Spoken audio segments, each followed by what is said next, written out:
നമ്മുടെ രാജ്യത്ത് ആദ്യമായിട്ട് ദയാവധത്തിന് അനുമതി നൽകി സുപ്രീം കോടതിയുടെ നിർണായക വിധിയുണ്ടായ ദിവസം കൂടിയാണ് ഇന്ന്.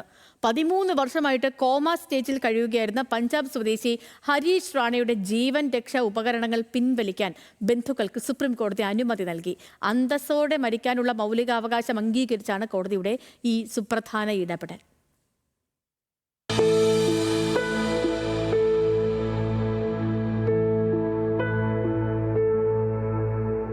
കെട്ടിടത്തിൽ നിന്ന് വീണ് കഴിഞ്ഞ 13 വർഷമായി രോഗാവസ്ഥയിൽ കഴിയുന്ന ഹരീഷ് റാണയുടെ ജീവൻ നിലനിർത്തുന്നതിനുള്ള ഉപകരണങ്ങൾ പിൻവലിക്കാനാണ് സുപ്രീം കോടതി അനുവാദം നൽകിയത്.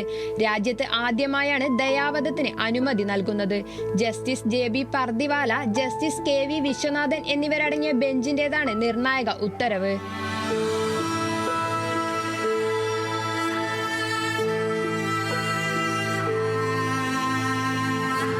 മകന്റെ ജീവൻ നിലനിർത്തുന്നതിനുള്ള എല്ലാ ചികിത്സകളും പിൻവലിക്കണമെന്ന് ആവശ്യപ്പെട്ട് പിതാവ് നൽകിയ അപേക്ഷയിലാണ് അനുമതി.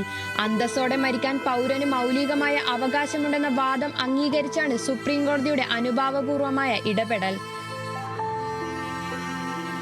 2013 ബിരുദ വിദ്യാർത്ഥിയായിരിക്കെ താമസ സ്ഥലത്തെ 4ാം നിലയിൽ നിന്ന് വീണ് തലച്ചോറിനേറ്റ ക്ഷതത്തെ തുടർന്നാണ് ഹരീഷ് റാണ കിടപ്പിലായത്. കഴിഞ്ഞ 13 വർഷമായി ആരോഗ്യസ്ഥിതി മെച്ചപ്പെട്ടിട്ടില്ലെന്ന് മെഡിക്കൽ റിപ്പോർട്ടുകൾ വ്യക്തമാക്കുന്നുവെന്ന് കോടതി ചൂണ്ടിക്കാട്ടി. തുടർന്നാണ് രക്ഷിതാക്കളുടെ ആവശ്യപ്രകാരം കോടതി ദയാവധത്തിന് അനുവദിച്ചത്. വൈദ്യോപകരണങ്ങൾ പിൻവലിക്കൽ മാന്യമായ രീതിയിൽ ചെയ്യണമെന്ന് കോടതി നിർദ്ദേശിച്ചു. എയിംസ് ആശുപത്രി അധികൃതർ പാലിയേറ്റീവ് കെയർ സെന്ററിൽ പ്രവേശനം അനുവദിക്കണം എന്നതടക്കമുള്ള നിർദ്ദേശങ്ങളോട് ദയാവധത്തിന് അനുമതി നൽകിയത്. ന്യൂസ് മലയാളം, ഡൽഹി.